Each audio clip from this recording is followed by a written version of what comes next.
আসসালামু আলাইকুম মাস্টারশি ভাইরা, আজকে সংক্ষিপ্ত করে আলোচনা করতে চাই মিশ্র চাষ সম্পর্কে। আপনার পাঙ্গাস মাছ এবং মনোসেক্স তেলাপিয়া, সাথে কিছু সাদা মাছ বা কার্প মাছ। তো আপনারা প্রতি শতাংশে গত বছরে চাপের পাঙ্গাস মাছ সেটিং করবেন 80 পিস এবং নার্সিংকৃত মনোসেক্স তেলাপিয়ার বা সুপার কোয়ালিটির মনোসেক্স তেলাপিয়া দিবেন 120 পিস প্রতি শতাংশে, এবং ছয়টি G3 রুই মাছ বা ভালো কোয়ালিটির রুই মাছ, 2টি কাতল মাছ এবং 2টি সিলভার কাপ মাছ, সব মিলে 210 পিস মাছ দিবেন। এবং পুকুরের তলদেশ ঠিক রাখার জন্য আপনারা 200 পিস লোনা ট্যাংরা অথবা 50টা দেশি মাগুর অথবা 100 দেশি শিং দিবেন পুকুরের তলদেশ ঠিক রাখার জন্য। খাদ্য হিসেবে আপনারা যে কোনো কোম্পানির ভাসমান ফিড ব্যবহার করায় বেশ, সকাল এবং বিকাল অর্থাৎ দুবার ভাসমান ফিড ব্যবহার করবেন, অথবা একবার ডুবান্ত ফিড এবং একবার ভাসমান ফিড ব্যবহার করতে পারেন। এবং মাছের খাবারটা দিবেন তার বডি ওয়েটের আপনার শুরুতে 10% এবং শেষ পর্যায়ে এসে 3%/4%। তো আসলে এবং এর ভিতরে প্রতি মাসে আপনাদের কিন্তু একবার বাধ্যতামূলক জীবাণুনাশক ডোজ, অর্থাৎ প্রতি শতাংশে 5 ফুট পানির জন্য 200 বা 300 গ্রাম চুন, 200 বা 300 গ্রাম লবণ এবং 1 গ্রাম বা 2 গ্রাম হারে জীবাণুনাশক ব্যবহার করতে হবে। কারণ এটি মাছটা কিন্তু আপনার 6 মাসের কালচার প্রজেক্ট হবে।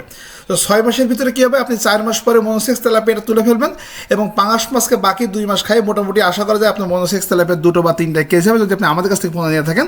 এবং পাঙাশ মাছ আপনার 6 মাসে যদি কেজিতে আপনি এক্সাম্পল 10 পিস 12 পিস ছাড়েন, অথবা 200 লাইনের মাছ চাপের পোনা ছাড়তে পারেন, মোটামুটি 6 মাসে আপনার 1 কেজি থেকে 1500 গ্রাম মাছের সাইজ হয়ে যাবে।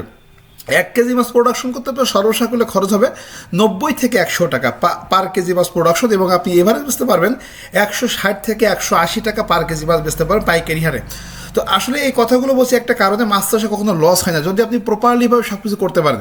একটা কথা বলে দেখুন, যদি আপনি এই যে বাংলা মাছগুলো সেটিং করলেন বা পাঙ্গাস তেলাপিয়া সেটিং করলেন, এই মাছগুলো কিন্তু যে খাবারটা দিবেন একই খাদ্যেই কিন্তু আপনার এই যে শিং মাগুর মাছ অথবা দেশি মাগুর অথবা লোনাটা একই খাদ্য হয়ে যাবে। এই মাছটা কিন্তু অত্যন্ত হাই ভ্যালু, বাজারে কিন্তু প্রচুর দামে বিক্রি করা যায়। তো খামারিদের বলবো আপনার পুকুরের পুকুরের পানিটাকে মানে পুকুরের পানি যে খাদ্যগুলো আছে সবাই খেতে পারে, এই ধরনের সব ধরনের মাছ আপনাকে সেটিং করতে হবে। অর্থাৎ সোজা কথা, আপনার পুকুরে একটি স্তর মাছ বাদ যাবে না যে স্তরের খাবারটা নষ্ট হবে। রুই মাছ যদি আপনি না দেন তাহলে মধ্যবিস্তরের খাবারটা নষ্ট হয়ে যাবে, পুকুরের পরিবেশ নষ্ট করবে, এই জন্য আপনি মধ্যবিস্তরের খাবার দিবেন। আর আমাদের কাছে আপনারা পাবেন সকল ধরনের কার্প মাছের অরিজিনাল ভালো কোয়ালিটির পোনা, বেস্টকৃত পোনা। আর একটা কথা বলতে চাই, বিদ্যুৎ মৎস্য নার্সারির কাছ থেকে আপনারা যদি মাছের পোনা কেনেন তাহলে আপনারা নিশ্চিত থাকতে পারেন যে আপনারা কিন্তু এখানে সার্ভিস পাবেন।